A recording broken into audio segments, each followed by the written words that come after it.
Welcome to The Art of Conversation with Noelle McAlinden, a series of authentic conversations with fellow artists and creatives in unique arts and cultural settings. Today we reflect on our mental health and well-being during the Northern Ireland Mental Health and Arts Festival for 2021. I'm delighted to be revisiting friends that are currently based in the Northwest, artists who have committed and dedicated themselves to arts and culture for many years. We reflect together on the importance of our creativity and our self-expression and our mental health, and how creativity, culture and the arts is something to be celebrated all year round. Morris, it's great to see you. I am delighted to be here in the company of who I think an absolute genius, Morris, and I don't say that lightly, and as a friend as well, and as somebody who's inspired me. I remember I first met you when I joined the Western Education Library Board, and I was taking on your role when you were moving on, having taught in St Columb's College. Yes. And you'd been the advisor for the Western Board for a significant number of years. And I remember thinking, how was I going to cope with meeting with this genius and this giant? And honestly, I couldn't believe how humble, and you still are, I have to say, the most humble artist that I know. And yet we're beside your giants, these monumental sculptures that are known locally as the Tinnies, but their name, their formal name is the Let the Dance Begin. Let the Dance Begin. And isn't it ironic, we are here in our third lockdown, hopefully coming out of a pandemic. Hopefully coming out. And we see these musicians and dancers ready for action, and I think we're all ready to dance and hug and That's right. perform. That's right. You know? That's right. So I suppose, Morris, I wanted to ask, first of all, what inspired this particular piece of work? It's here now just before 2000. Well, I thought that to go back to the original thoughts on it, it being on the border, I wanted to make something that would appeal to all people. And I thought music appeals to all people, dance appeals, and then the different musicians, the orange and the green, both were given their place. Yes. So we have the guy playing the drums, who is the drummer of it, and then the flute player of the Irish tradition, and what was the other one? The dancer, of course. Yes, the dancer. So the piece as well in the as we enter into Derry at the end of the Craigavon Bridge, that's known as the Hands Across the Divide. Yes. So how did that evolve? Well, it evolved. It came up. They came up with an ad in the paper for a sculpture, and they didn't tell me what they wanted. Just left it wide open to myself, and I thought it just came to a vision of the two men almost touching each other across the space, and I began working. And in fact, my mother then helped me at the latter stages of the thing. She worked on the thing to put the clothes on them, and I moulded from that. Isn't that fantastic? So your mother had a part to play in that, the Hands Across the Divide. She did. And I suppose what were you trying to get across in those two very separate sculptures, but were almost connected? What was your reasoning? I thought that the space between us is so slight, and and to bridge the gulf would take very little effort to do. So I thought we can in a symbolic way convey that. So when was that piece of sculpture then installed? It was installed in 1991. 1991, it's a significant year.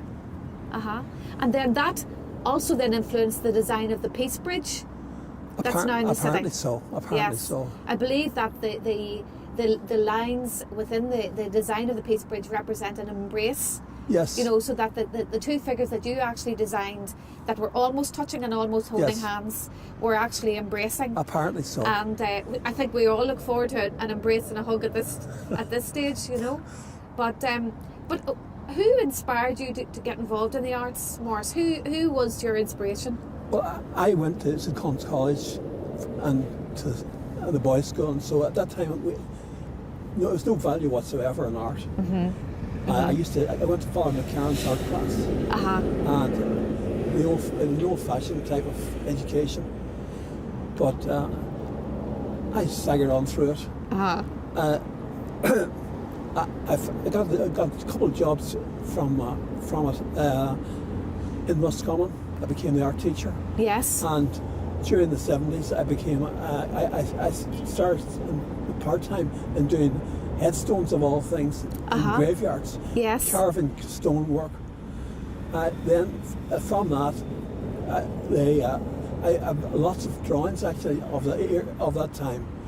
And making the headstones was a start for the thing. And it went on and I continued with drawings until the 80s really. And then it opened up to doing the sculptures then. And you then made a decision then to formally retire from teaching and to go into your Yes. creating your own artwork Yes. full time. And I know that you have huge sculptures all over the island of Ireland, and Apparently so. yes, and I'm conscious too. You have Narnia, the C.S. Lewis Yes. celebration there in Belfast, and also in Donegal. You know, so you have some very, very powerful pieces that are very much influenced by the community as well. They are, and they're popular works. They're popular images, and drawing from popular imagination. But I'm not trying to confuse people in any way. I'm not trying to be obscure. Yes. I want the thing to be clear and very clear in what it intends to be. Yes. Yes. So in that sense, they're obvious. Maurice, we talked earlier as well about, and it's something that I know that both of us share an interest in, and that's about the importance of our creativity and our self-expression and our mental health and well-being. Absolutely. And how do you keep yourself buoyant? What sustains you as an artist? That's a good question. It's a sort of dream world. You live like a dream world, and you find the positive, good thing to think about for every day. Yes. And every day it becomes the issue, the thing to go for. So like today, meeting yourself was I thought I had to think about the thing before we met. And you've a gorgeous love of music as well, and all the art forms too. I know you've mentioned before the sort of music that you like, particularly classical music. Yes. I love early music. I love poetry. Yes. Yes. So. And you've gone on as well to inspire lots of generations of artists.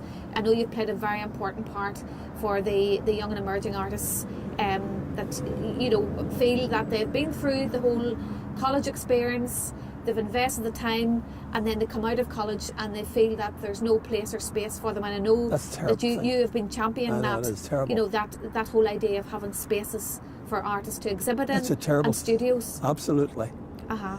It's a sort of sterile situation for them. Yes. But it's wonderful when people are there who can see what they're worth, see that they're trying hard to support the community. And I suppose this place here is just a typical example of a space that is shared and celebrated, and these sculptures are celebrated on all sorts of ways where the communities dress them up. Well, it's wonderful that O'Neill's who dress them up. The factory workers make the actual clothes for them. Yes, whether it's a football jersey or a medical. A medical, that's right. They had the National Health Service as well celebrated, and scrubs, and they also had at Halloween. It's a big deal as well. That's right. You know. That's right. So what are you working on at the minute? I can't tell you really. Oh, okay. I'm supposed to not say. Okay, it's a secret. Okay, so we won't disclose it, but it's something good, I hope. It's something extremely good. Okay. But I mean, it's strictly under wraps. Okay. So we look forward to see it. Is it a piece of sculpture? Piece of sculpture, a big piece. And it's at the end of the bridge. Okay. Across the foil. Oh, brilliant! So you're back home again with a celebration and making your mark, because on one side you have your the hands across the divide, which are almost symbolic as well, not just of our political context and evolution, but also of our social state. We must find each other, or else we're not complete unless we have come together. Maurice, thank you so much. I could talk to you all day. And you've 11 other interviews apparently, which is crazy. Thank you so much, Maurice, and congratulations. Continued good health. I'm delighted that you are the recipient of the Ken Robinson Individual Unlocking Creativity Award. It's all down to you, I'm afraid. Thank you so much, Maurice. Thanks a million. I just wanna walk you home. So Jenny, it's great to be here. We're here in Little Acorns. You've just literally moved, well, fairly recently. August last year, yeah. And I know you as a good friend, as a published author, and as an entrepreneur, as well as a performance artist, and someone who continues to mentor and support those who are interested in publishing their work. And I think you have really found your nest here. Yeah. I mean, you're here just off Foyle Street. Here in Foyle Street, yeah. Foyle Street, one of the main streets in Derry, just crossing the Peace Bridge, beside the Guildhall, the bus station. And I just moved here last August, and this is now April. So I'm still kind of unpacking, but I feel like this is, found my nest, found my home. Love this premises, love where I am, and it's just great. So I've moved 5 times, you see, so I think this is. In how many years, Jenny? Well, it would have been 10 years open as a bookshop in March the 25th. Now, I didn't celebrate it, but I will hopefully in August when I'm a year here. So, but when you think it was 100 books on a wee table, and now that's how it started. That's how I started as a. And why did you decide? Why did you decide to set up your own bookshop? Well, there's a little backstory to it because my background's working with Guildhall Press publishers. I also worked in Bookworm Bookshop, which people would remember know that from Bishop well, Street. yes. Shipkey Books and News, their sister shop in Quayside. And I worked in Eason's for 4 years and back to Guildhall Press. So obviously books are all part of it. But I'd moved house into a smaller place. A breakdown of a relationship, but that's here and there. But you were in Pump Street, isn't that where you were living? Yes. Started in Great James's Street. Yes. Which down beside in Cultureland, and it was Bedlam. We're doing a weekend market. It just started up, so I had a little table full of just about 100 books, and I had moved to a smaller flat, so I had no room for my books. So it was very hard. I had about 6,000 books. There was more books than there was cups and saucers and stuff. So started selling a few off, and then I moved into a bigger space, and it was only at the weekends. And then us as Bedlam moved into the old Sisters of Mercy building on Pump Street. And there was about 13 of us in there with little corners. And I moved twice within that building. And then into an old shirt factory with 3 others. And that was called the Yellow Yard. And I was there for 3 years. And just the shop grew again. And then into the old Britannia Hall in Society Street. And then now down, this building itself used to be, I think it used to be a tax office. And it was also a bank, but Foyle Language School have been here, people for profit have been here, the tech.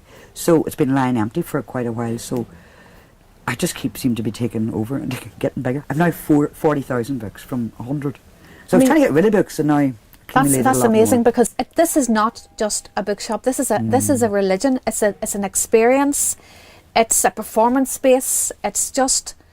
There's so many things and so many stories behind the books and how you've got them. And I suppose this one in particular was always very, very interested in the Eve project. Yeah. And I know that we talked about the potential of revisiting this. Will you tell me a little bit about this, Jenny? Well, the Eve project, that was published in 2006 and funded by the Arts Council. And back in the day, back around that time, Arts Council was thriving. There was a lot of budgets and what would you say, funding possibly, and everything for so many different projects. So that was actually started up at Guildhall Press. That's right. And I'd come up with the idea, wouldn't it be great to do an anthology of just all women? And not that it hadn't been done before, but for the whole island of Ireland. And we sort of thought, and not just as a book, do it as a multi-medium. So we I love that CD concept. with it and events, and so I sort of trying to convince a very much a male-dominated industry. Yes. And Paul Hipsley of Guildhall Press was very open to it, and we put a package together, applied for funding, and we got the funding for it. But prior to that, I had written to. We didn't really do emails. Were only really coming in. Of course. So you were relying a lot on like phone calls and your local media, newspaper, Derry Journal, Radio Foyle. to put out the call for submissions. But I had written to a lot of the top Irish authors, like Marion Keyes, Maeve Binchy, just sort of say, would you be interested, or do you think it's a good idea? And it was amazing how many responded. And one of the most loveliest messages we got was, I got a postcard from Maeve Binchy, handwritten, and I thought, wow, isn't this fabulous? So there's 55 women involved in this project, and we've got artworks, photography, drama scripts, dance is represented, as you can see, with Ursula Lubia on the cover from Echo Echo, poetry, prose, and some people had never been published before, some are already established writers, but all from the northwest of Ireland. And the youngest, I think, was 13, and the oldest was in her late 70s. And I'm holding one of Sue Diven's books. That's right, it's just been published. Yeah. And so delighted to see it, Guard Your Heart. And I was reading the backstory behind it, and her, you know, her interest and her love of writing, at an early age. It's a love story. Yes. Set in Derry, and like two teenagers, male, female, Protestant, Catholic, and they were born at the time of the peace agreement. Yes. So it's just about their trials and tribulations, but also very modern and set in modern times. And isn't it ironic, because we were speaking to Maurice Harnan about his work, and I mean, as a champion and a humble genius, and how he's made his mark on the landscape, but also in terms of the peace, and reclaiming space as well, and celebrating it too. And of course you've had schools, this idea about making literacy accessible, and this idea about, encouraging a love of reading, and the fact that it's a friend for life, that if you can encourage and engage in reading, that is something that is a lifelong skill. It is. And one of the things I have noticed, we've had a tough year, but what has been really beautiful is the fact that a lot of people are returning to books again. And whether it's, like, I don't care in what way people read, whether it's on their Kindle, on the screen, or in hard copy format, but a lot of folks are also sharing their reading experiences. So when I moved here, I have a bigger children's area, and it's wonderful to see families coming in, grandparents coming in, kids engaging with the books, because there's space. We're central, but we're away from the real world. Yes. It is complete escapism, but it doesn't have to be a solitary experience. And then people just chatting to each other from 2 metres apart, of course. Of course. But recommending books, or, and young folks, I must say the teenagers and all, and the ones college that had to come back, a lot of them have returned to reading classics, dystopian. So I've been changing a lot with the ways, it's the customers determine or shape how I curate my bookshop. Yeah. In relation to your own publications, you're a published author and writer, and you have Rainspill there in front of you. I have a copy of that. I was looking at it as well. So what inspires you when you do make time? I know that's something that you have to look at again, but what inspires you? You're originally from Donegal. Well, language for a start, the language and the landscape. Yeah. I mean, this collection, it was came out in 2012, and then flicking back on it, I cringe a little bit, because it was all about relationships and family, things that are still extremely important. Very important. But I kept realizing, being drawn back to the land, to the sea, and I'm from Minishone, Greencastle. And your mother's from? My mum's from the waterside, from Derry. My father would be Maville man, and my mum was an English teacher and loved her reading. So I get my love of books and reading and all from my mother, and I think I get my from my dad's side, the chattiness, or the the charm, maybe, the charm and the wit, the hurry, you see, charm the bees off the trees. But no, I just think, and I think it's just the little tiny little intricacies, I can't even say that word properly, the tiny little things that are so important, that, I do believe everybody's a writer. Anybody can write. And it's just writing about what you know. I would never, and I write mostly in poetry, I would find prose for me too hard, maybe, because I think they're all different disciplines, but for me, people, I've noticed a change in what I'm reading, and what I do write down. It's a lot more to do with relationships and humanity and people. Children fascinate me. I love. That's one of the things I'd say I have greatly missed, is the giggles and of the kids coming in, and you engage with them, and it's just the whole world is an imagination. They don't judge you. They don't. That's for me. So maybe children's books. How have you sustained yourself during COVID? It's been a challenging time. It's been challenging. I think everybody's just been doing the best they can, and there's no point being negative. It's been tough financially, we'll be honest, and economically. But one thing I'll say, Derry has been the community here have been great about keeping a lot of us small independents, not forgetting us, not necessarily buying online, but ordering from us online. Yes. Or what I have been doing, we were allowed to do delivery. I don't drive. So it's been hand delivery from the bus shelter outside. So yes. It's like Sherlock Holmes coming out to meet And so that's been great. Like, so, and it's great to see that folks are still reading. And I couldn't, a lot of people I couldn't recognise because we've got the masks on, the hats and coats. So, and there's been people waiting for buses when I'm going out there. So it's like, I'm sort of standing there going, is this the person? And they're waiting for the bus to go to Altnagalls, and I'm going, oh, sorry, I thought you ordered a copy of Guard Your Heart by Sue Devon. You know, so there's a lot of humour in it. And I think, if anything, you have to just headstrong, keep going. Look at the funny side of things, but of course on the serious side, and of course we need the dark and the light. Like, we need the dark and the light to grow and to express ourselves as well.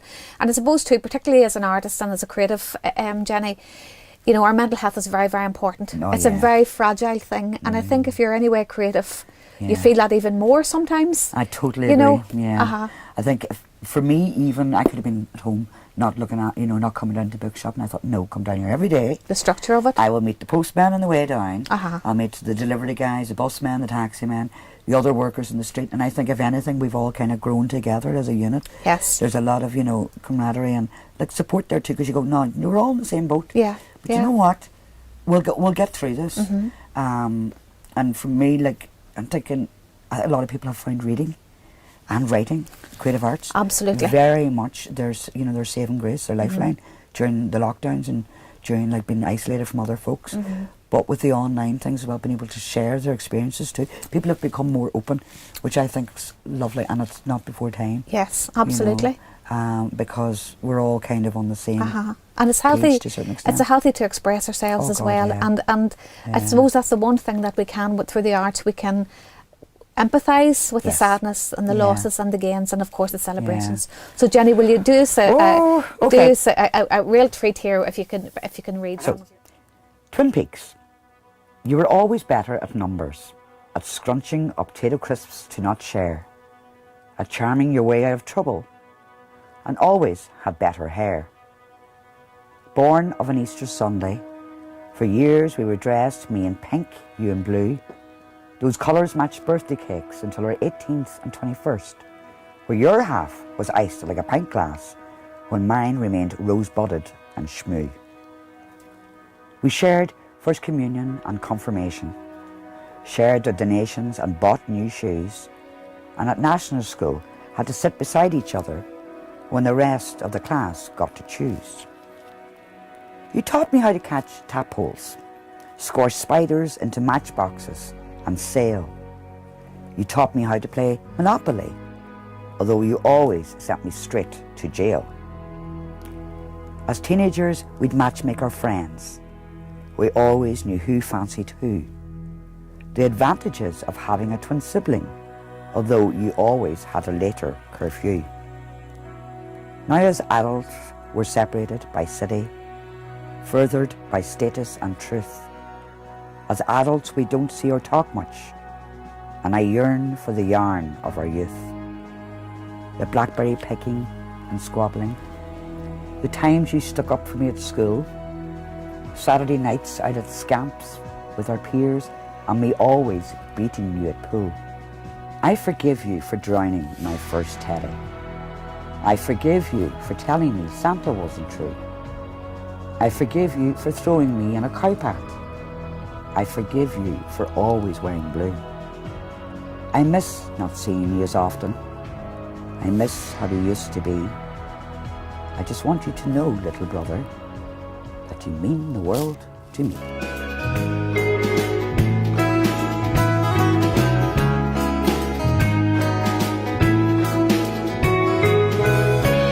Make peace with the past. It is past for a reason. Don't throw it away. Nothing permanent lasts. We all pass pass with the seasons, we're fading away. Take the gift of the present and live for the moment, that's all you can do. For tomorrow is gone long before we all know it, and yesterday too. It is brilliant to see you. And you? We're here in the craft village here in Derry, Londonderry, Legendary. So, I know you not just as an artist and a performer and a singer-songwriter. I also know you as a filmmaker. Yeah. I know you as an activist for mental health. I know you also as someone who is involved in education and you know, committed to the whole area of creativity. Absolutely. So I'm curious about your own story and how you got, you know, how you were encouraged, or who was your mentor, who was your teachers that you started off with? Well, I mean, I've always been interested in creativity and the creative arts, and I don't see any one of them as a, you know, like a pigeonhole. I do work across a lot of them, as you say. I've often compared it to like a creative toolbox. You know, you're not surprised if someone can use a hammer and a screwdriver. Yes. It's just two different tools for two different things. But I started out in school, I suppose. You know, I had great teachers in school. Maurice Harron, who you know you were speaking to, was one of my first art teachers in school, and really opened my eyes. I remember him drawing up on the board on one of my first days in first year. You know, took a pen and just drew an eye on the board. I was hooked. Absolutely hooked. I just was like, I want to be able to do that. Drew it in a split second, and it was just gorgeous, you know. And Malachi McGonigal and a whole load of other great art teachers as I was going up, as well as music teachers and just people that exposed me to the arts. But I mean, I suppose the biggest influence of all on all of us would be the family influence. Like yes, of course. Grandfather was James McCafferty, the famous pianist, and so we grew up surrounded by music in the blood, music in the family, going to the fish and singing and whatever else there was going at the time. And I was always very conflicted in school because I had to choose between art and music, you know, the way the system's set up. Big disagreement I've always had with it is that it makes you choose art or music, and I figured I would always have the music in the family, so I pursued the art route professionally and in my education, you know, and that led me to everything else that I ended up doing in the creative arts and still do to this day. So. And of course you're stepped in education because you're also one of the tutors in the Nerve Centre as well. Yes, yeah. I teach the creative media course and film courses up at the Nerve Centre, and they are very much of the same sort of ethos of linking the creative arts and seeing that you can use music and visuals and photography, film and animation and all these different disciplines together as a kind of a creative toolkit, you know. So I aim to teach people that, and we run those courses free of charge for people. They run all year long, October through to June, and they're really well attended. It's open to anybody, 16 to 65, very inclusive education. You don't need any prior experience, all of that. So I've found that the fit with the Nerve Centre is really in line with my own ethos of how creativity should be viewed and the benefits for people's expressive creative arts, their outlet that way, and their mental health. And yeah, it's just a brilliant set of tools. Yeah. And I know we were talking earlier as well, John, I know you've been passionate about the importance of creativity and mental health and well-being. Absolutely. And you've gone on to study further in that field. I have indeed, yeah. What happened, what led me into that was I've always had a real passion about using arts as a mental health vehicle. There's nothing selfish about it to say that it's an expressive art form that you can express yourself through, and you put thoughts and feelings, things you might be going through, into your art and use them to inform you. Like that's sort of reason one I got into that.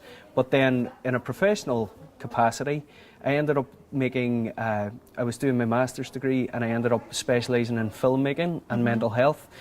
That came off the back of the Six Strings and Stigma mental health album, which we wrote and recorded the song One Silver Line. So again, it's about all these little areas joining up. So we were invited to write this song inspired by real lived mental health experience. There was 12 of us that we all got together and wrote songs separately and recorded a charity album called Six Strings and Stigma. It's still available online. It's a great album. But then when I was doing my Masters, I had the choice of kind of specialising in photography or filmmaking, where I wanted to take the final project. Yes. And I took it in and made the final film drop, which featured in the Northern Ireland Mental Health Film Festival previously. That did very well, and it ended up, people were saying it was exploring issues that are very suited to film, and they wanted to pick that apart a bit more. So I ended up, I've just finished my PhD now in filmmaking and mental health in cinematic arts. So thank you. And that film drop, I watched it because you and I both are, it's an area very close to my own heart, the whole area of suicide prevention. Absolutely. And particularly with young men as well. You know, this whole area of, I think sometimes, you know, we realise too, creative minds are sometimes, you know, very, very, I suppose, sensitive too in terms of picking up, you know, feelings and emotions. And I think one thing that the lockdown and COVID has taught me is that our own creativity and self-expression is even more important now. You know, and I mentioned before that we do need the dark and the light to shine and to grow as well, and certainly as a source for our own creativity, whether it's music or the visual arts or any of the art forms that you talk about. You know, that whole area of mining deep and digging deep is very, very important. You know, it comes with the territory, and I mean it's a cliche, the tortured artist thing and all that. We don't want to go there, but there's certainly a lot of truth in that you are exploring the light and the dark, and in songwriting you're writing about things that are you know, impactful to you and the other people close to you, and things that maybe people have gone through, but you're trying to put them in such a way that other people can relate to them. It's not just biographical truth of this happened, then this happened, then this happened. Yes. It's kind of making a universal thing that people can relate to and find their own truth. Yes. Find it relating to them. Yes. And again, like the final film for the PhD was called Jack, and it was taking the template of what Drop did and using research and using the latest research in multiple fields related to mental health and suicide prevention, including psychology, philosophy and so on, and feeding them into a final film outcome. But the film itself, it uses motion, it uses light, it uses framing, and it uses music. It's like a perfect medium to combine all the things that you're interested in. And Matt, your brother, featured in that? Matt, my brother, was the protagonist of it. He's also in the band with me and all of that. Funny story, Matt actually helped produce, because I'm not from an acting background. Matt is a vastly experienced actor. He's been in everything. He's been acting 25 years since school time. He's been in plays and everything else, and featured in Game of Thrones quite prominently in the last season. You know, he's still got it as a profile pic and amongst the whole cast. Brilliant stuff. But I got him on board for the first film during the Masters, and I just wanted him on as someone who had professional experience working in the acting world during rehearsals and so on, saying, look, you might know what to look out for even more than I would. So we worked together on that. He was behind the scenes on it. And then when we were doing the auditions for Jack for the PhD, he was helping with all of that. And he was adding suggestions of how Jack might speak and how he might go about this. And would he say that, or would he rather do this, and offering all these great suggestions. And I was like, you should be doing Jack. And it became really obvious when he was doing it. So he ended up playing the lead role, and he was brilliant. It was brilliant in it, absolutely brilliant. And it's the sort of thing that could be used as an education tool. Like, I'm thinking about schools and colleges and all of that, and in the workplace as well, because mental health is really, really important. And I suppose the other aspect as well too is, and I'm thinking too, because one of your tracks is Jack, all work, no play. All work, no play, you know, and was that why you chose the name Jack? Or maybe. We were trying to think of I suppose a generic enough name, but it might have had a link subconsciously to like Jack Nicholson, maybe. But that again is Jack, all work, no play. So it probably did link from writing about it in that song, I suppose, through to thinking of that type of a character. And it was funny, I was listening to Niall Breslin. Brezzy came up and he did a talk at the Mental Health Film Festival, or Mental Health Festival rather, up in Magee while I was there. And he was talking about his book, Me and My Mate Jeffrey, right? And I was like, surely not. This is 2 years into my PhD. I've developed this whole idea of Jack being the mentally unwell sort of side of yourself, and being able to catch Jack when he's playing a part in how you're thinking and how you're acting the others and so on.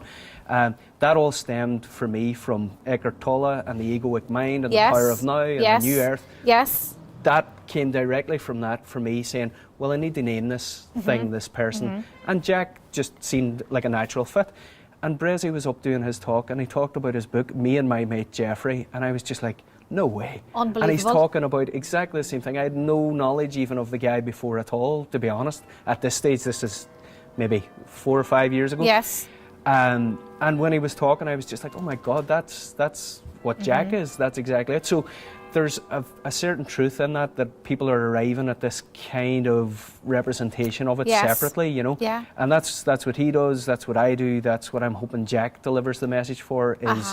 Is learn to recognise that those thoughts, behaviours, actions, and so on aren't you. They aren't the underlying human underneath it all. You know, they're just feelings. And they're not with you all of the time. Exactly, you know, every day. Exactly. It's interesting too, John, what you were talking about too, because what comes across in both your music and your lyrics, and also in the work that you've done to date and continue to do, is this idea of being intuitive and also being very, very empathetic as well, you know, and there is a difference between empathy and sympathy, as we know. Absolutely. But this idea of, as you said, catching yourself or catching other people, and I suppose that's one of the many benefits of the arts and the creative arts in the widest sense, is that it articulates in a language that people can understand and can identify with.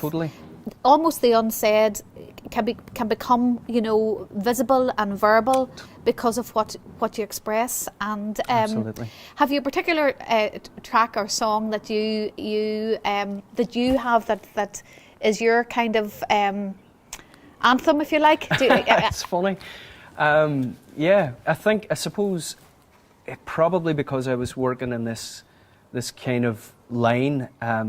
The last album, Nothing Permanent Lasts, like that as the title track, is about the impermanence of all things. I was listening to that on the way up in the car, and the words are very powerful. Yeah, it's about that thing of no matter what you're going through, it will pass, and nothing that we see as permanent lasts. And I started kind of pulling at that thread, and it just went on and on. But a tattoo's permanent. No, it's not, because in 100 years' time, there's no more tattoo. You know, and it just went out and out on that, and that all came from, like, it's the word. I think I might be the first person possibly ever to use the word stromatolite in a song. I went looking and I couldn't find any other. They're little living rocks on the west coast of Australia, right? And when we were out in Australia, we went to visit them, and these are they're the most unassuming little things, right? A little bed, like the Giant's Causeway, is infinitely more impressive than the stromatolites. They're just little rocks in a rock pool. But they are actually the origins of all living life on Earth. They were the first ever things. They oxygenate the atmosphere. And so everything that we know as life now came from these things, just wee stones out in the ocean. And that was, you know, they're billions of years old, and they did this huge big arm span thing where it's like, you know, here's the start, and here's the stromatolites, and then way up here at a fingertip is humanity, you know. So it was just a very, it totally altered my perspective on time and our place within it. And, you know, and a sense of scale, and a sense of scale, because you can still make a huge difference, whether, you know, the scale of, you know, of your impact on this world or in this life is nothing to do with your size or your power. It's actually to do with simple acts of kindness sometimes as well, you know, and that idea of oxygenating and the ripple effect as well. And I've no doubt, John, the work that you do, the music that you use to lift and to inspire, and also the films that you've made have been already an excellent tool. Your next album is due. It's very much due. It absolutely is. We got knocked back, as everybody did, with COVID there, but ourselves particularly, like we were due to celebrate our 10-year anniversary as a band, because you'll remember you and I met in 2010. Yes, and you launched your album in the City of Culture office. That's right, that's right. So when City of Culture was announced in 2010, couldn't have been more perfectly timed. I had previously been a solo artist doing my own music, had my own albums out for the 10 years before that, but we'd come back, we'd formed the band, we'd gone out to France to record the album, and we had just returned just as City of Culture was announced. And so there were conversations about who's doing what, and we were like, well, I think it was Dennis McLaughlin said, John and the boys have just been back there, and So we ended up launching the album in the City of Culture office. I 3 remember years it. later, the year of culture and stuff. So it's been an amazing journey. But we were due last year to celebrate 10 years of that. So we were back in the studio. We were writing. We were kind of building up to that to do a tour and all of that. But all that was scuppered. So not going to lie, that took the wind out of the sails. I'm sure. For last year. Sure. It was real. It was a real knockback. But that's not unique. The whole world was knocked back last year. But I'm glad to say this year's off to a much more positive start for us. We're due to, on the 1st of May at 8 o'clock, we're due to do our first live stream from the Nerve Centre. Since COVID, first time back playing as a band, we recorded it there and it's gone out on the 1st of May at 8 o'clock. So, and I couldn't help but think, when we were speaking to Morris and about Let the Dance Begin, his iconic sculptures just outside Strabane, and we're all just waiting for that. We're just waiting for the dance to begin, the music to start. Too right. And John, I can't tell you how lovely it is to get talking to you, and looking so forward to hearing you live, and looking forward to the gig in May. Thank you so much. Thank you so much. The seconds and hours we assume to be ours are not sand dunes, just grains. Oh, nothing permanent lasts, that's what they'll all say. Long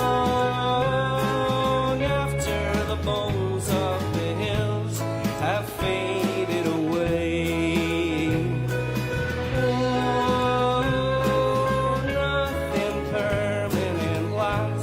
That's what they'll all say. Long after the bones of the hills have faded away. Have faded away. Frank, it's great to see you. Lovely to see you here in Derry, Londonderry, legendary. And we're here at Ebrington. And we have a fantastic view of the city here behind us, and we couldn't get a better day. I know, it's a beautiful day. Isn't it gorgeous? Yeah, this will be summer this year. It will be. And Frank, I know we're coming to the end. What I hope is the third lockdown, and you were saying earlier that you are very much at home in this place. You're here 22 years.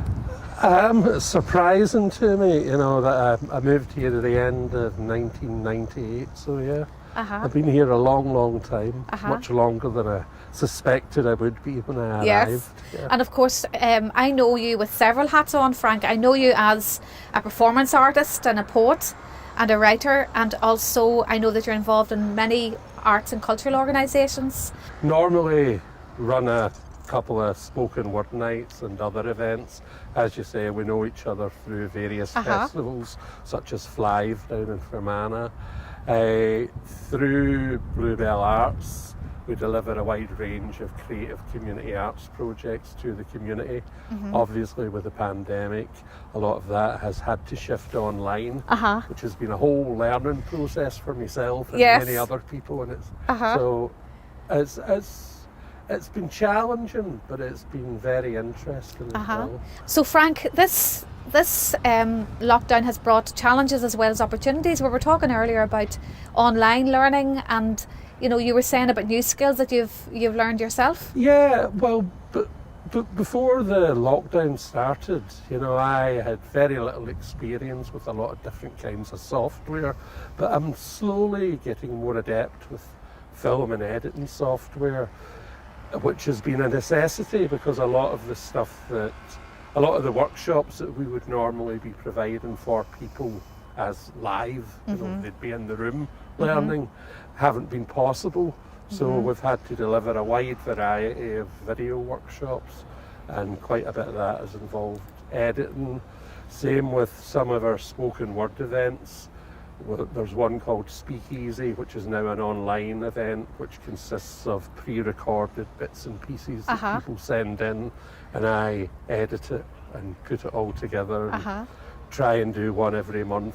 And you've great international audiences as well, Frank. Well, I've noticed. That's been the interesting thing about the lockdown. A lot of the things that I would have done as an individual artist and as a provider of community arts workshops would have been more local, more focused in the Northwest or Northern Ireland even, or even the island. But since we've put a lot of stuff online, there's been a lot of connections made, interestingly enough, particularly with where I'm from originally in Absolutely. Glasgow. I noticed that. Yes. I've reconnected with a lot of artists and performers that I hadn't been in touch with for a couple of years ago.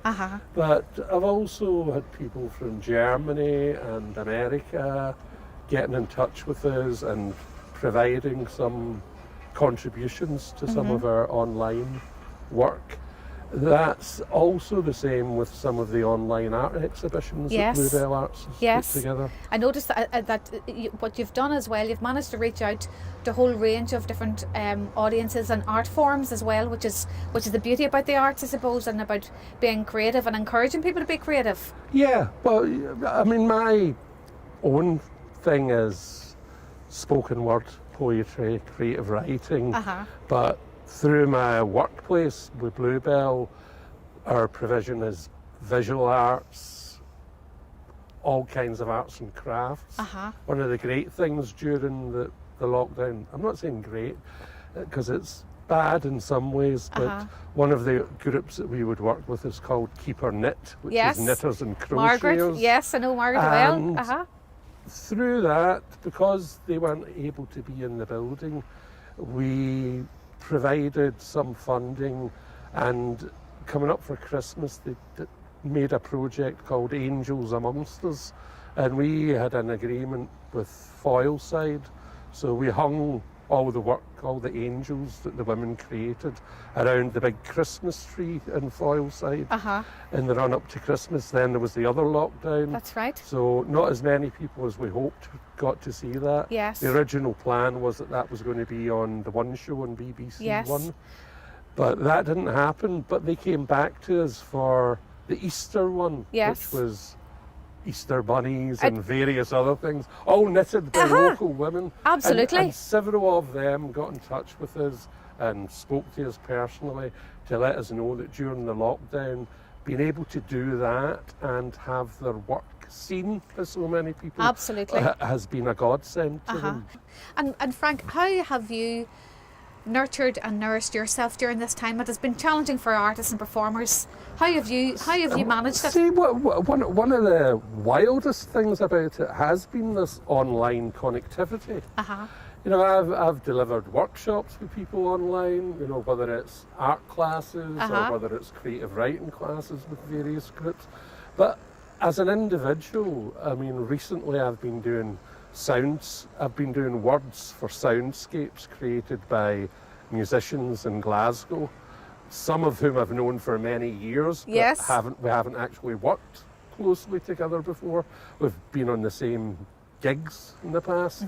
I'm also doing some words for, believe it or not, a couple of dance tracks by a local DJ. Brilliant. It's stuff that you just wouldn't have thought would happen, but people are starting to connect across a whole range of disciplines. And of course, music is your passion. And you the first lockdown, you set up this dancing at 8.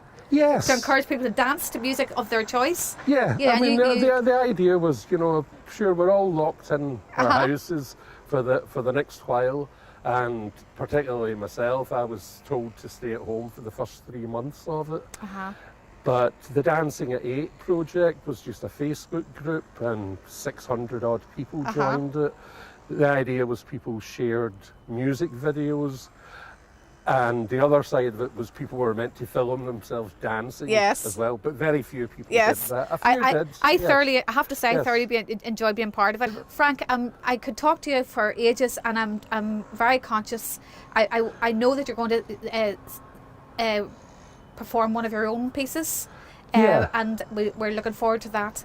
And I just want to say, Frank, thank you very, very much, and continue to perform, continue to do the great work that you're doing, and continue to inspire.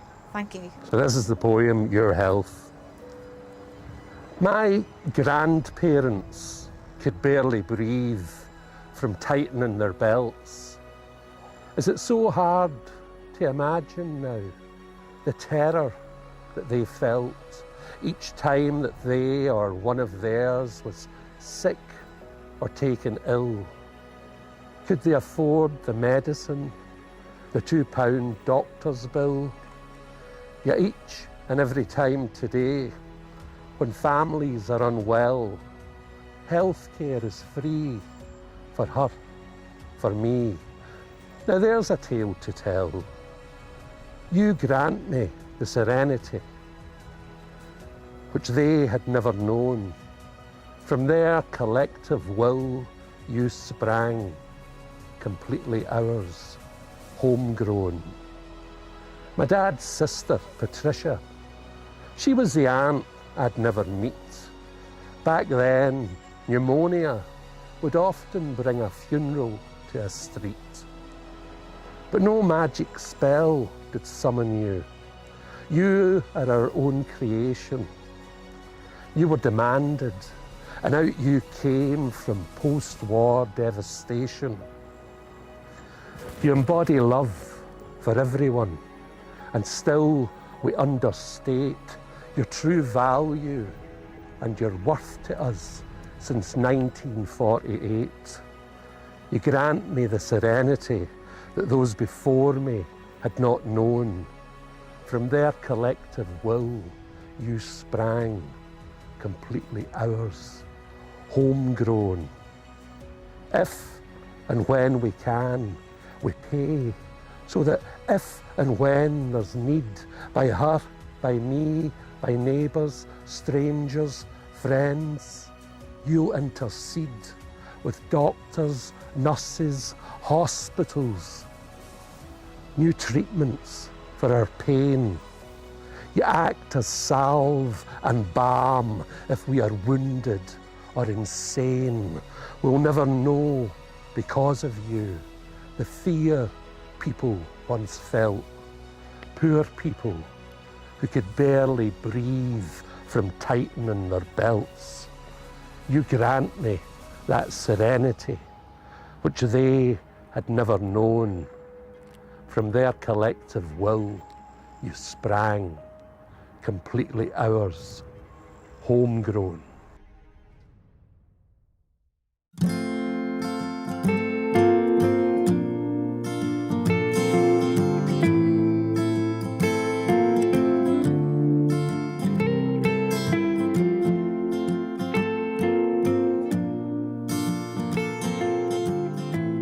Felicity, it is just a joy to be here today, and thank you for making time for us. I know you over 15 years, and I know you as an author, a respected author, and a broadcaster, and a writer, and also in your production of theatre. Mm-hmm. But I had no idea that you had these many publications to your credit. Well, I finished a commission during the last bit of lockdown there, which was really helping to ghostwrite a biography for a survivor of the conflict, and I think that'll take me, it'll be out later this year, and I think that takes me to 24 titles, published titles of varying length and genre. But I suppose, yes, when you look at it, you think it has been a busy time. And we were talking earlier, you're originally from Armagh, County Armagh, and so am South I. Armagh. So you're South Armagh, I'm from Mahara, a wee village on the shores of Lough Neagh. I'm from Darkley on the border. And you are here now in the Derry, how long? Oh, 35 years. And you obviously love it. I think it's home now. It's very much a big connections here now. It's such a thriving arts community. Absolutely. And while I'm still a Blowen, my daughter was born and raised here, so she's a Derry girl. So there's that connection too. Yes. And I mean, I had the privilege of working with you and Ollie and many of the artists and creatives here during the whole City of Culture, you know, the lead into that and the bid, but also over the years as well with the education field as well. And just talk us through, you know, some of these beautiful publications. You mentioned earlier you had been with the BBC. I had, yes. I was 20 years with the BBC, starting as a researcher on Spotlight, which is still going. And then I was there at the time of the hunger strike, when they were recruiting a lot of young, as we were then, reporters from the different regions to work alongside their national reporters, because they had the expertise and we had the local knowledge. And I went straight into the newsroom then, and didn't leave newsrooms for the next 19 years. And it's funny because as we emerge, hopefully, out of the third lockdown, when you look at how many people have learned and relearned, their own, developing their own skills in terms of the use of IT and the use of online publishing and all of that. Oh, very much so. It's the pace of change has been huge. It has. People who were saying a year ago, I don't do Zoom, are using it every day now. Yes, I would be one of those who is now teaching others, and that is hilarious. As someone now who has now changed now to become a little bit more of a digital native. And so many people are writing. Yes. Well, you were saying that earlier. I mean, how have you been inspired or nurtured during lockdown? How have you felt this time as somebody who normally has a fertile mind and is obviously involved in so many creative things? I think the biggest loss to me was because I've been working very much in theatre with the Playhouse, and that stopped dead. We were on the verge of doing a tour, we were on the verge of being trained up to do facilitation, and that just had to stop. And what was the piece? That was with the First Responders Project, which was one of the most exciting things I've done recently. It was a development really from theatre of witness, and it was bringing together people who were seen as first responders during the worst of the conflict. People who worked in different areas, police officers, paramedics, nurses, a journalist, that was me, and a camera operator. And it was looking back at our experiences and how it maybe shaped us over the years. And what made it really special was we worked amongst ourselves, first of all, but then we worked alongside a youth team who were drama students, mostly in the 19 to 21 age group, whose parents, or maybe even grandparents, had grown up through the conflict, and it was a mystery to them. It had become very much something that wasn't talked about, but they wanted to know about. And they were so refreshing because they challenged us on so many of our prejudices and our legacies, and they opened our eyes to the challenges that are facing a new generation. Maybe too, they respected a lot for what we had gone through. And the wisdom, at obviously. their ages. And I think all of us were trying to get the message through that this could happen again so easily, and you must not let it. And I think it was a wonderful sense of closure for the people of my generation taking part, and almost handing over to say, it's yours now, the piece is yours, look after it. I know you're passionate about mental health and well-being, and obviously your role as a journalist and your role within the BBC, you saw lots of things firsthand, and the fact that you're able to channel and use this, for other generations is really, really very, very admirable, Felicity. And when you talked about the work that you did with the Playhouse and the research and the mentoring and the support, but also the manifestation of all of these, that's a huge piece of work. How do you sustain and nurture and nourish yourself as an artist? And how did you during those times, or were you even aware you were doing anything? I think I found it very, very therapeutic, to be honest. Sharing and voicing your experiences is always positive, and the feeling that you're leaving some sort of legacy. In the weeks before I started, it had been said to me twice, you're a piece of walking history, which is a bit scary. Yes. But there maybe is some truth in it. Yes. And I think another thing that set things in context for me was I was at a lovely ceremony to mark my 40th anniversary of getting my National Union of Journalists card in Dublin. And there should have been so many of us there picking up that card. And there were so many empty seats, people gone before their time, maybe with stress, maybe with what stress had taken them to. And I do feel there's a responsibility for those of us that are still here to tell the story for everybody. And not just to tell the story, but to move it on. I think if First Responders had been a case of let's tell our war stories yet again, I wouldn't have been interested. But it was moving it on, and it was challenging it. And working with the young people was fascinating because we got so many insights into how we had normalised the abnormal, and we have to rethink. I'd had a bit of that, I think, with my own daughter growing up, because she would be one of the, another cliche, children of peace. And I remember her stopping me one day and saying, your whole geography of Ireland is skewed. Because she said, I hear a place name and I think, who do I know from there? Or we went for a drive there, or that's a beautiful town, or they have a great market. And she said, you hear the geography of Northern Ireland and all you think is who died there, who was shot there, who was buried there. But that precious And cargo, that was true. yeah, but that precious cargo that you have carried for many years and actually, I suppose, shared with people at a very, very significant time is, you know, it's something that I'm sure you'll always have with you. But the handing over and the translation of that, you know, and how you've translated it is very, very skilled. Felicity, very skilled indeed. Another challenge that came from one of the young people that really made me think was I was talking about one of the first jobs I did where there was a shooting and we went up the camera crew, and as always there were the young kids out in the street who wanted to share their experiences and tell you what they'd seen and all that. And this girl who was I think about 20 said to me, why were those children out in the street? There was shooting going on. What were they doing out in the street? And that is so simple, but it had never really occurred to me. And even growing up, I remember if there was anything going on, the first thing everybody did was out to the door to see what was happening. So what was your first published piece? My first published piece was with Guildhall Press. It was a book called Reckoning. I sent them 2 synopses and sample chapters. The one I preferred was this one, Finding Lauren, which is more of a sort of a mystery as well as a woman's story. Reckoning would be a bit more mainstream, but it was Reckoning they liked, so I put it out. And it's probably the most commercial novel I've ever done. And it went well for them, so then they let me do another one for them.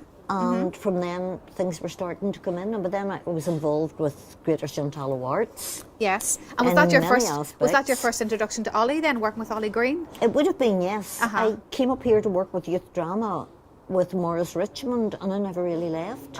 Amelia Earhart is the other project that you've been stepped in well. That was something that had come up for discussion.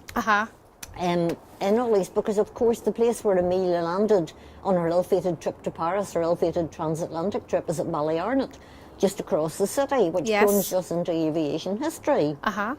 And we realised that there was a key anniversary coming up with the landing, and perhaps we should do something for it.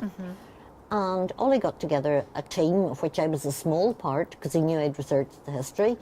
Joe Campbell, the brilliant artist. An excellent artist. Fantastic. Yes, did I the know Joe well. novel. Yes.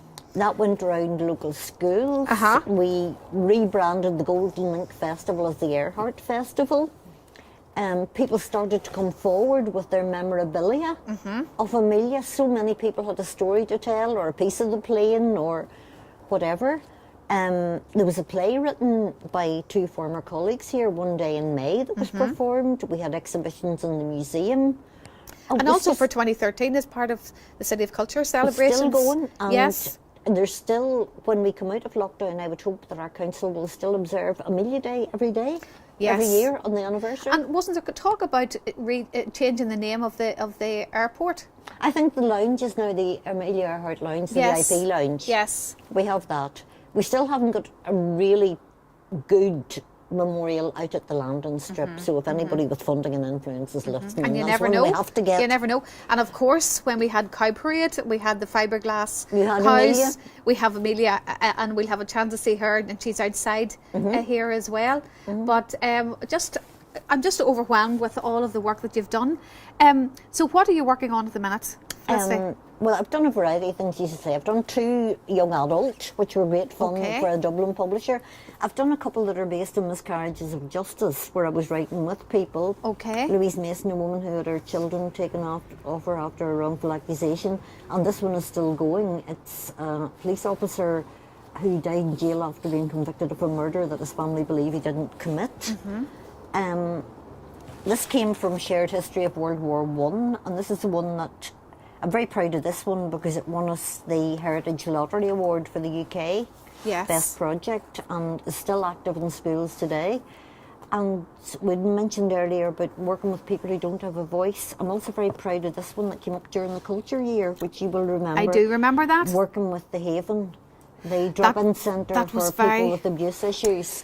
And I suppose really it brings me back to the point we were talking about earlier about the importance of being able to express ourselves and express, you know, the good and the bad and the ugly as well. And you did provide an opportunity, you have already over the years, a voice for those that find it really, really difficult. It was so empowering because there were people who could so easily have been excluded from the city of culture. There was a feeling that wasn't probably totally irrational that what some people would like them to do for the city of culture was clean up the streets and put them well out of the way and pretend they don't exist. I remember those conversations because I know the visual artists, they felt as well, you know, what's going to happen, you know, to us emerging artists. It wasn't it shouldn't just be about the big names. And I think in fairness, you know, being part of the team and working very closely with people like yourselves, there was an opportunity to try and celebrate the creativity in the broadest sense, and the work that yourself and Ollie and so many other community groups, you know, making sure that, you know, communities had voices and celebrated those voices as well, and celebrated the work that they did. Yeah, I mean, it won them some epic awards, and I'm absolutely delighted. It was one of the things that I'm just very, very proud of, even though there's very little of me in it. And I suppose the other thing I want to say as well is that there is no doubt, and I know you share this as well, that our creativity and our self-expression is so important, particularly at this time. Oh, that's where our well-being comes from. Even if nobody ever sees it, even if we're writing for ourselves. Like, I've kept a journal ever since lockdown started. I know there are tentative plans for Libraries Northern Ireland to gather together a lot of people who continued their journals. Yes, to compile them in some sort of archive for the future. But I mean, that's been therapy for me. Yes. Even reading back over it and seeing how the mood has changed and how focused we were on it at the start and how it became part of life and the ups and downs of it. And I think another thing that's very important is when I'm at the writing bit, theatre is so social. Yes. But when I'm at the writing bit, that can be a bit solitary. Well, you see, any It's art yourself, form, yes. and I know as a visual artist that you have to remove yourself and create, and that can be a very grueling process, a very destructive process if you're not careful, because you can be so self-critical, you know, to the point where you're completely stopped and blocked from being creative at all. Absolutely, or you can vanish into it. Absolutely. And lose sight of the real world. That's why I think linking up with other artists has always been great. And I suppose for me, our human rights, our health and well-being has become really, really important. And I have been looking at things differently. I took up early retirement there almost 3 years ago, and I call it refirement. And I'm looking now at the importance of being fulfilled as opposed to being successful. I think being fulfilled is something that is much more healthy. It's much more balanced and much more nurturing. I think that is one of the positive things that's come out of the pandemic and lockdown for a lot of people, is we really all have reassessed our priorities. What did we really miss? Yes. What did we not miss? And maybe we've all taken a step back from consumerism and thought, what have we really missed, or what do I really want to do? Yes. And a lot of those people who had always felt they wanted to write or practice some other form of creative art, they've had the time suddenly to do it. Irrespective of age or stage in life, that's the beauty. That is the beauty about being creative and being, you know, having an opportunity to express yourself. And you've done that with so many age groups and stages. You're going to read us some of your work? I am back with the photos now. The largest is standing in front of me on my desk. This one I know was your pride and joy, Ginny. That would have been my granny. The family treasure, carried from hearth to hearth like the family Bible, and equally disingenuous in the information it offers and the lifestyle it suggests. It's in a tarnished gilt frame set inside a black card border and stamped in gold with the insignia of the Belfast High Street studio where it was taken. Somehow the glass has survived moving around the 6 counties in the passage of time, 3 generations, unscathed. In the portrait is the fair-haired boy, a golden curl intersecting the pale sweep of his forehead, perhaps held by a touch of sugary water. He's scrubbed to a perfection of cleanliness, probably achieved by the same vigorous scrubbing as Ginny's front doorstep and a good slather of carbolic soap. His chubby limbs have been forced into the starched formality of a sailor suit, complete with bow. His little back boots gleam. He is so loved. He is little Lord Fauntleroy. He is a Prince Regent. He is a child actor. He is a million miles from the gloomy dampness of the row. He clutches the leather reins of a splendid rocking horse, flaxen mane, embellished saddle, brasses and buckles. He stares hesitantly at the camera, the telltale signs of myopia already there. His plump little lips are open, as if to speak, to say what? And within minutes he will be back in his everyday clothes and dragged screaming out of the studio and away forever from this magnificent beast that he thought was his gift, his to keep. Any 2-year-old would protest. Outside, the papers tell of war dead and injured, and the nearer home you get, the more the streets exude that indescribable air of poverty. Damp washing, stale vegetables, choked drains. But all is well, because Ginny and Maggie will soon receive the photograph posted to them in its cardboard sleeve, the indubitable proof for now and future generations that they did their best for you. The photograph must have cost a week's wages, maybe more. Never mind the luxury of the train trip to Belfast. What were you thinking of, Ginny? How much did it matter that for one brief half hour, now frozen in time, your son was what you dreamed, what you knew he could and should be? Believe me, Ginny, he was much, much more. But I've got a shoulder to keep, to cry on, to have and to hold, just to sleep and rely on. And if you just open your door, well, I know we'd have something that's precious, something pure, and I'll love you, little Miss Blue.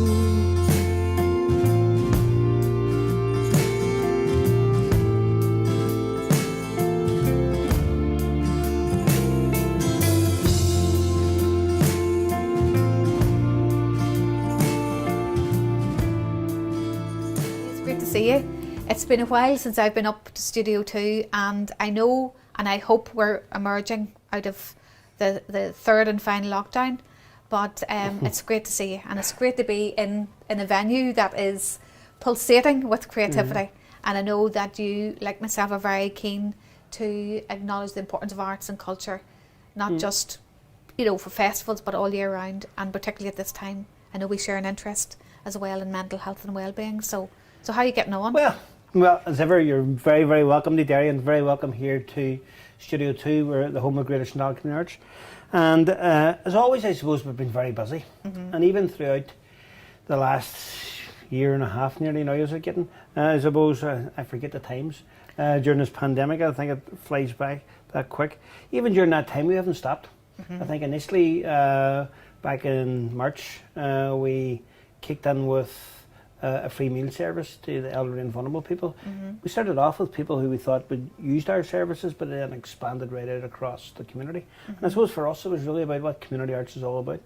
Community element had to come very strong, and ensuring that we were supporting those elderly, vulnerable residents from right across our city to be supported at that time of crisis was important. So between that beginning of March 2020 and end of June, we delivered something like 22,000 meals out to people. So that kept us busy and kept us going, but also gave our volunteer base a very, and we had a great bunch of volunteers working with us throughout that time. Your volunteers are known, are renowned. You know, I know from the whole City of Culture context, and since then as well. Ollie, you've done great work with volunteers. They were amazing in terms of how they tied back and ensured that we would do as much as we could to help support people. So as a community arts organisation, I think that's the importance of it. It's really about the social value, and of course we're anxious now, and we have kept levels of our arts programming going. We had to move to the online system like everyone else. And of course it's intergenerational. That's one of the key aspects of what you do here. You know, without a doubt, I think supporting young people in terms of, as a community arts organisation, is about the first step engagement, encouraging participatory arts, people coming in, trying out things for the first time. And sometimes even older people are trying for the first time. But I think that intergenerational attitude to where we're delivering, we're here to create a shared space, a space that's shared by all generations and people from all communities, and using, I suppose, the ability of the arts to actually allow for cultural creative expression, but also in terms of the social side of it, ensuring that people come along here, they feel they're in a place they like, they're in a place that welcomes them, they're in a place where skills can be developed, they're in a place where they can meet new friends, and we see that especially with our youngsters, but also with the older people. You know, the isolation that can happen is very clear. So having the opportunity for people to come sometimes try out something within the arts and meet new friends, have a laugh. I think laughter and fun is the most important element of, I think, self-health for people. our older people's and our mental health and wellbeing programs are very important, but they're very key to actually going beyond, I suppose, what the arts can deliver, but also supporting the fact that that creative engagement, that creative opportunity for them to try out different things, to meet sometimes the peer programs that are run are the most important. Yeah. They're meeting with other people, they're sharing their stories, sharing their experiences. And I think that has been a key element that we have learnt. I think during the course of this pandemic, the most important part of that was that key element of support that they received. So we were talking to Felicity there about her work and her experiences, both as a journalist and also as a facilitator as well. And I know that the whole Amelia Earhart is something that you have with great pride built and developed here as well. And I see the Amelia Earhart cow is out there as a major piece. I suppose we've been delighted over many years to have such wonderful access to such wonderful arts facilitators to come and work with us. Felicity, I've known for over 20 years now. She was telling me that. And for me, I think one of the real joys in terms of working with Felicity was from our very early projects when we done the Agnes Jones story. Yes. Felicity came in and showed me a photograph of an overgrown grave in Fawn, which ended up sparking a play about the history of Agnes Jones, a pioneer nurse who had been kind of near enough forgotten in her city. Yes. That expanded into us doing a documentary drama for television. It had a cast of over 200, involved people like Brona Geiger and Dan Gordon and others. That's right. Screened in ITV and on New Zealand and in Australia, places like that. We ended up bunching on, publishing a book that Felicity has written about it. We saw it, we actually saw it. But we also created in Key Stage 3 in history, actually put it into the curriculum and stuff like that as well. So I suppose it was a creative project that began with the idea with people coming together, looking at the opportunity for putting on a play and seeing just where that expanded to. Very important piece of local history that can be best told through the arts, I suppose. And of course, Ollie, I mean, I know you many years and I know that your own personal passion and commitment to this work, but also, you know, the visibility of what you do at a community level is very, very significant as well, and not just for 2013 but subsequently, whether there's a festival or there's opportunities to celebrate this city or this region, you have had and built a huge crew of volunteers who are very, very loyal and also impacted on not just their learning but also on their career paths as well. I think so, and I think you've seen people progress from volunteers into staff into you know, facilitators, and people have gone on to all kinds of different processes. I remember doing the likes of Talent Northwest, for example. It was excellent. You've seen the progression of people coming from their first stage doing auditions right through to performing. And I look around like Amy Meenan now, appearing in the London Palladium and playing in different gigs all over the world. You know, I think it's important to watch and support people's progression. But at the same time, I think in terms of us very clearly, as a community arts organisation, we're here to service and encourage as many people over the door as possible. On average, before we went into lockdown, we would have had around 1,300 to 1,400 people a week coming through. And we have 80 to 90 classes a week. We have projects and festivals and events to run. And I think we're looking forward to the time when we come out of lockdown, and it's going to be even more. I think we've created new facilities here. An area such as this, you're in Galia. Yeah. You're in an area that has high social economic deprivation among the top 5% in the UK. A lot of social issues, a lot of issues that we're the only full-time arts centre, you know, in this area, servicing a population now of the area of nearly 50,000 people. That's unbelievable. And when you come in, and I'm reminded again of the facilities, and you talk there about, you know, people coming to a place that they feel that, first of all, that they're welcomed, that there's a beautiful ambience about the place, and also that it's actually top notch in terms of, you know, that they are valued and the arts are valued here and creativity is valued. It's very, very evident from what you have and from the illustrations and the images. And of course, I'm familiar with your annual reports, but I'm also familiar too of the work and your commitment at a regional level as well. We talked about the programme for government, the draft programme for government, the consultation of the mental health strategy, and I know that you too have responded as well as I have, and encourage others to do the same, because if we don't respond to these opportunities and consultations, things will remain the same, and we've got to step up in terms of our own mental health and well-being. Yeah, I think that's key. That's key. Influencing the programme of government from community arts perspective and from all arts perspectives is important. The social value of the arts, I think, for a long time has been underestimated. And yes, we have taken 2 old garages and turned them into an art centre in the heart of an area. And in terms of investment, it's very difficult to get investment. You know, Yes. we're probably at the lower levels of investment when it comes to support of the artists, community arts. But what I would say is this, the value and the social value of what we do, I think is starting to get recognised. I think we need very clearly, and I've had conversations in the last number of weeks, you know, with the chair of the Arts Council, with the Minister for Development of Communities, with the Education Minister, talking about the real social value of community arts and engagement in that. And also respect and acknowledgement across government departments that this is not just about being arts related, it's about health and well-being, it's about our economy, it's about health and well-being, it's you know, the dividends, the positive dividends, you know, are obvious. Well, it's clearly for us, it's also about saving lives. Yeah. And in terms of engaging people at a range of times in their lives, some young, some older, engaging them in the value of the arts, that actually, what does it do? We know what the arts does. It raises self-esteem, it builds confidence, it creates social opportunities, it creates opportunity for expression, it lets people tell their stories, and sometimes that's all people want to do. So through the arts, through its many different formats, it allows people to tell their stories at times. And the dark, which can be a lifesaver. and the darker stories as well as the lighter stories are very important. And we heard from Felicity about, you know, those conversations and how important they are. And I think what you're doing, Ollie, with your facilitators and with your staff and your volunteers, is very, very precious work. And I think, particularly coming out of lockdown and this pandemic, there are a whole range of other issues that may manifest themselves in terms of our mental health and well-being. But for me, it's obvious creativity and self-expression is very important. People are, I think, they have been closeted and isolated for a long time now.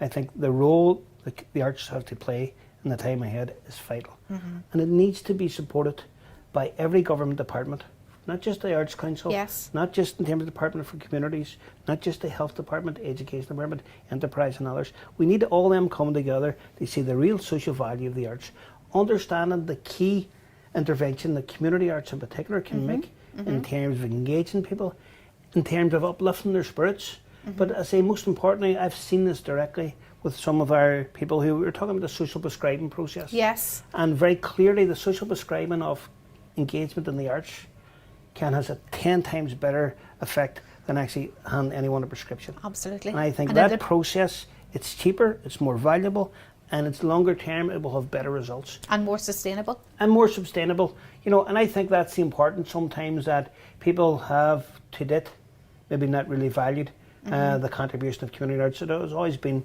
I think, it maybe at the lower ends the of second the relation, art form. yes. But I think now there's a growing understanding, and I hope that we can encourage that because it's there to be seen. It's there. I've heard it directly from those at a very low ebb and have talked about how the arts in terms of engagement, and it's the social engagement as well as the art forms. The creativity creates the opportunity for a voice. And when people are heard and people can give the confidence to express themselves, and that's the start of curing. That's the start of actually being able to cure some of the illnesses that have affected people, be that from depression, be that from recovery, be that from the opportunity of dealing with isolation and loneliness that this pandemic has caused. So hopefully that will give a way forward. Ollie, I have known you many, many years, and you are still as passionate about what you do now as you were then. And I suppose what I want to end up with is talking about the pathway through from recovery to discovery. This is something that you are particularly passionate about in relation to the role that you are playing here as a community arts organisation. I think it's key. We've been working on a consultation process for the last year and a half. We've done a series of pilot programmes. We're developing up a bid. We've obviously made submissions to the mental health strategy and the health strategy. Yes. And the programme for government. I think recovery discovery has at its core the opportunity for social prescribing community arts as a way of engaging people at their lowest ebb in terms of health, engaging them in the arts as a pathway to their own health, as a pathway to recovery, as a pathway to a better feeling about themselves. And I think that's the key. Yeah. And without a dependence on prescription, drugs as well. I mean, we understand the social value of this will be in terms of that, but we also the economic value, and we have made these cases now to the Department of Health. We're making these cases to doctors, their own surgeries right across the city and the region. We're making the argument for social prescribing of community arts as a better alternative to a prescription, as a better alternative to suggesting that people are going to serious counselling. I think the peer support that people can get through community arts and engagement in it in all its forms. It's the storytelling processes I think is key. The listening processes that we have seen happening with our older people who are in recovery and with younger people who are dealing with a wide range of different issues. And some from the same families, which is ironic, you know.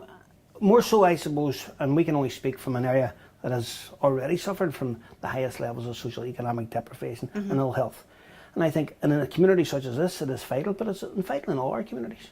I think coming out of this pandemic, we know the tsunami of mental health issues that are coming at us. Yes. So how are we going to address it? Our pathway in terms of supporting this in recovery to discovery is to provide places where people can come. We want them certainly take referrals from surgeries, from doctors, from psychiatrists, from all social services. But I think that's key for us. A key, I think, for lots of arts organisations, that we can play and be that valuable contributor to our community's recovery and health. Well, continued success, Ollie, and thank you so much. I'm looking forward to getting back up into the city and to the live gigs, and I know the Jazz Festival is coming soon as well. But I hope you continue to create and to connect and to inspire. Ollie, thank you very, very much. Thank you. Love you, little Miss Blue.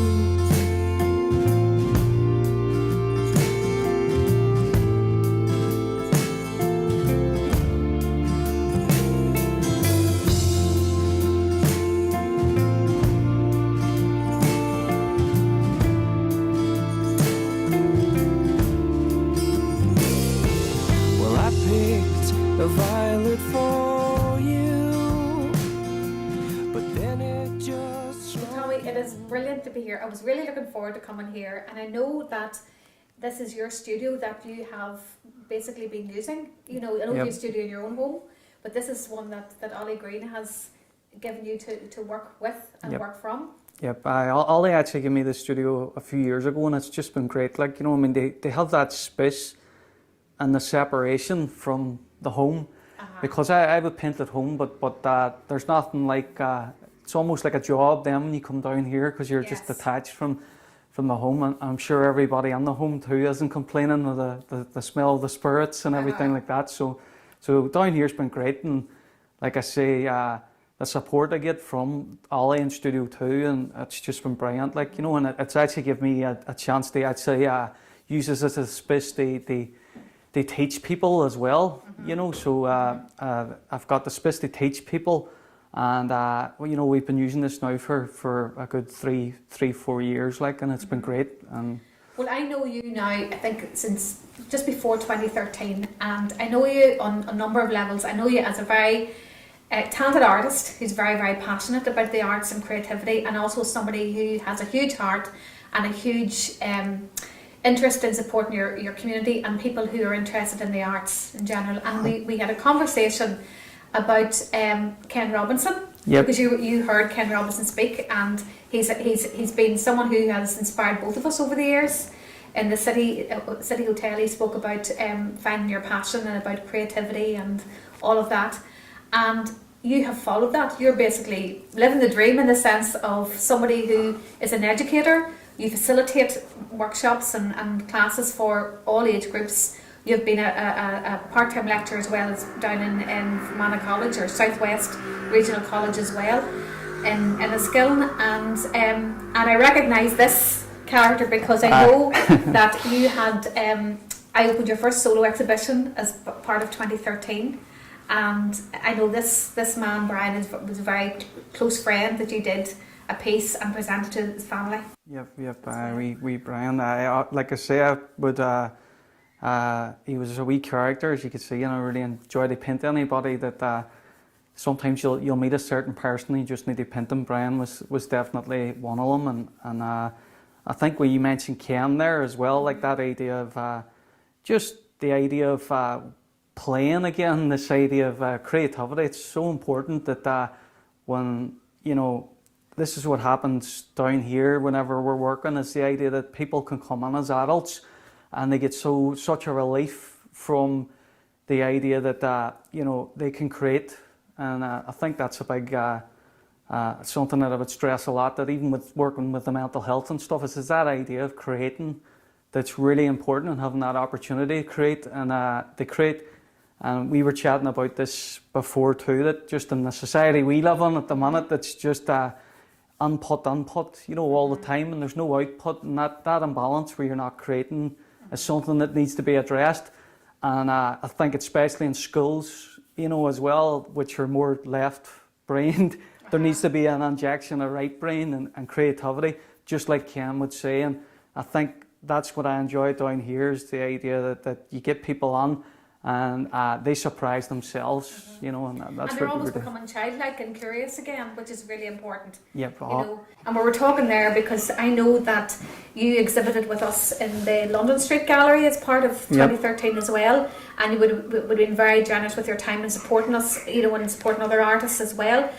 And I still have the poster of the final exhibition that we had in the London Street Gallery, and we used a piece by you, which was just a stunning piece of this little girl in a red coat that was full of vibrance and energy, and then the backdrop of the cityscape that was imaginary and reimagined. Yep. That's actually, like I say, it was even the idea that you had this wee innocence and like you had this essence against the backdrop of maybe these buildings that in rough sort of areas. They were all patched together, and I think they have that wee figure then, a wee small figure of hope, and that I think that's even come up for me again from that of trying to try and actually revisit the topic of that small light and the darkness and the against bigger backdrops. And I think there's with the time we're having at the moment with this, it's pretty, it's with the likes of the COVID and stuff like that. It's given me a chance to sit down and think. And I think it's important for a lot of artists to think about what is it that lights you up? What is it that you really want to say? And I mean, even with some work that I've been working with this last while, it wasn't lighting me up, and it seemed to have just went away. So this time, time where I wasn't working and that I could sit by myself and actually, write out what is it you want to do. It's been really valuable to me myself, because when things open up now, again, I can see myself just more or less helping others as well. The idea of play again, that's so important, and it was, like I say, in that time off, it was good to discover, go back to what you enjoyed doing. That's what I was doing in a way, And reflect on what you've done, because you were explaining to me as well, Tommy, because I know that you plan to have a number of exhibitions and touring shows and all of that, and you had planned as well with the States as well. You had planned to exhibit as well in the States.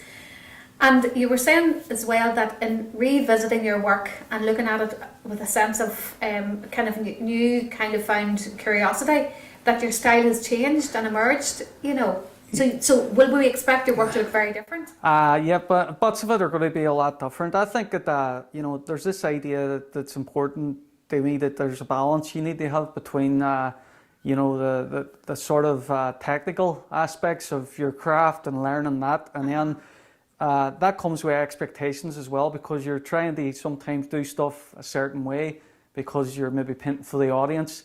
And I found that myself, but there's a whole other aspect of playing and exploration and the real creativity, the stuff, and that needs to come back on. And I think, like I say, this last while has been great because I've actually been doing a 3-month intensive course, and it's been really helping me just connect again with that play.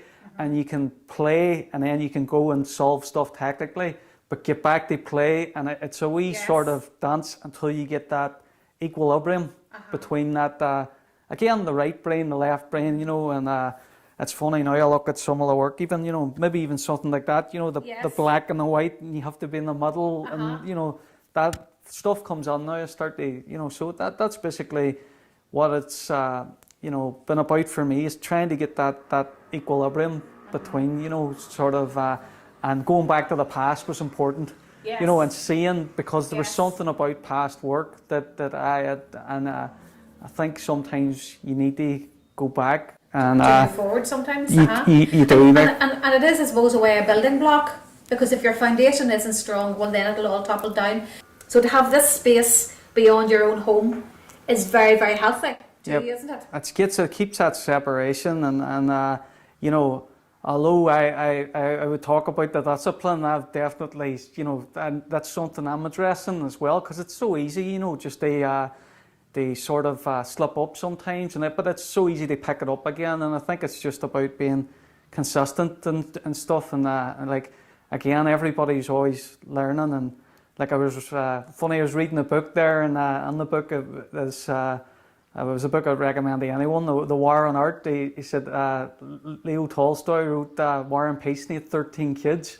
So, you know, you can find that. He obviously took a break. You can find the hour, you know, or the few hours, you know, and you know, there is that time, you know, but again, it's discipline, and I'm only, like I say, I'm trying myself now as well, you know, and I'm hoping now that, especially coming out of this, I can see a big change in what I'll be doing, and so I'm looking forward to it. So how have you nourished and nurtured yourself during lockdown?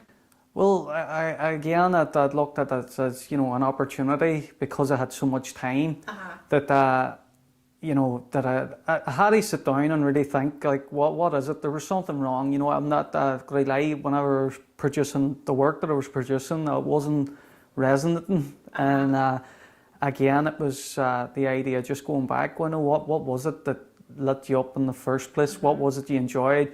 You know, you can go, and I've done it with, you know, especially this last few weeks, you can go and you can write down, what is it?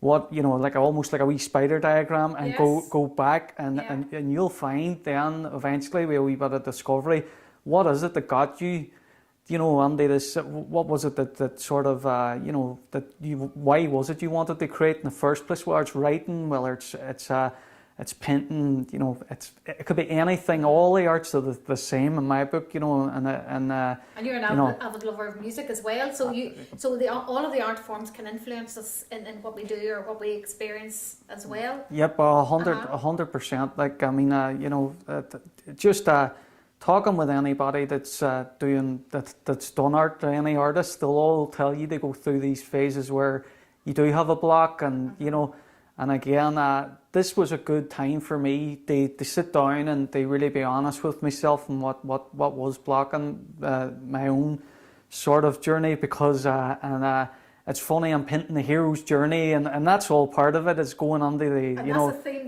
that you've been working with for a while, because I know I always associate that with you. Yeah, and I mean, there's big parts of it where, you know, the actual you have to go under the deeper stuff to come out eventually with you know, with something special that you could maybe help others with and stuff. So that's all psychological, but it's really interesting.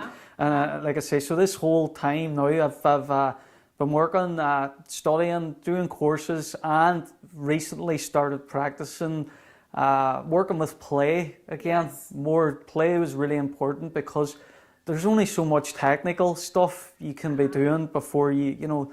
There was a lack, and I'm glad that gave me a chance. So I'm looking forward to a chance to just actually to address that and to get more of a balance now.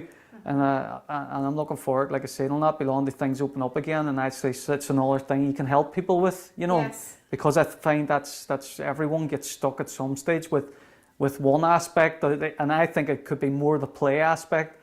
That's the hardest thing. Play, get back to what you enjoyed doing as a child, and that's the key, you know. I suppose what always has struck me with your work is the energy that those little characters or children play in your pieces, and I'm thinking of the last exhibition we had, which was Beyond What's Possible, beyond, you know, the idea of the end of 2013, beyond the walls of any gallery. And I'm reminded as well that any little characters or the children that you involved in, you know, as the players in some of your paintings, you invited them to the launches of your exhibitions, and that was just beautiful to witness, because you don't normally see that. You don't normally see children at exhibition launches. It's normally, you know, adults, and you know, it can be quite stuffy. But I think this idea about re-energising what we're doing and the way we work is a very healthy thing. You know. I think there's a lot of inspiration to be had in your own, you know, really community and what's, you can see it all the time. Like I said, it's that idea that you don't need to look far to see stuff. Sometimes if you're just, we chat about this, just being grateful and stuff. You be on that, you can pick up and stuff. Yes. But, and I just, like I say, I'm revisiting in my own work now, more human type stuff. I think I went away off into fantasy for a while, and it's not working. So it's bringing it back under what it worked at, for me. And yet, Tommy, I would always say that you're always intrigued by the human condition and how fragile and resilient it is. And again, this, while it was one of the earlier pieces, has that. There's an authenticity with it. Yeah. There's a connection and a sense of space and place, but also this human spirit, know. And I know that you seek out faces and portraits of people that you feel, there's a sense of connection with, and it shows in your work, and I can see, and I'm looking forward to seeing the next body of work and celebrating this exhibition, because I know we hope to see it on tour. Yeah, Tommy, great. Thank you so much. Mir, thanks very much. Thanks a million. Well, you fool them all with your games, and you're right. But I've got a shoulder to keep, to cry on, to have and to hold, just to sleep and rely on. And if you just open your door, well, I know we'd have something that's precious, something pure, and I'll love you, little Miss Blue. It's great to see you. Thank you very much. And it's great to be here in your studio. The last time I was here, it was before lockdown. I think it was in between lockdown. Yeah. And so many of your pieces, I know that you have been putting them up online as well. And the piece that you're working on at the minute is a piece. It's called the Chieftain's Walk, because we can't go, or at this stage was walk across the border and keep it between Derry and Donegal. That was a favourite route. Going up the back roads towards Greenan, and it was called the Chieftain's Walk, and it gave me some kind of inspiration and something to look forward to in the future whenever lockdown is over.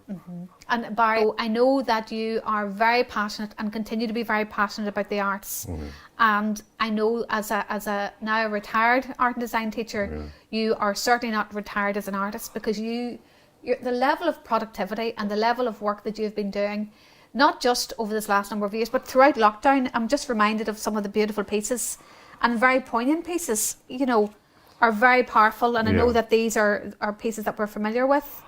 And this idea of, the loss of connection with family and loved ones. Yes. And yet you have remained connected and connecting people in the work that you do. And I'm just looking at all of the work around here, whether it's local scenes or local people or celebrating champions that have been part and parcel of, the frontline services. They've been really, really very, very emotionally charged pieces, Well, this one in particular, it was of a nurse who had done a 13-hour shift. And whenever she came back home, I think it's around Feeney, that direction, she saw a lot of kids out carrying on, and they weren't wearing masks, and she was worried about them coming back home and bringing the COVID into the house.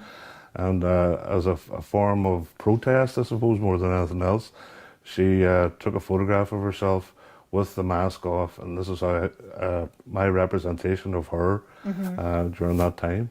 And it was always like her face is scarred, because I know you've created a number of heroes represented in so many different ways, with the scars visibly there when the masks are removed. And I also know too, Barry, you've been extremely generous, because you have gifted a number of these pieces to the people that you painted or that you recorded, and also to the hospital, Altnagelvin Hospital. Yeah.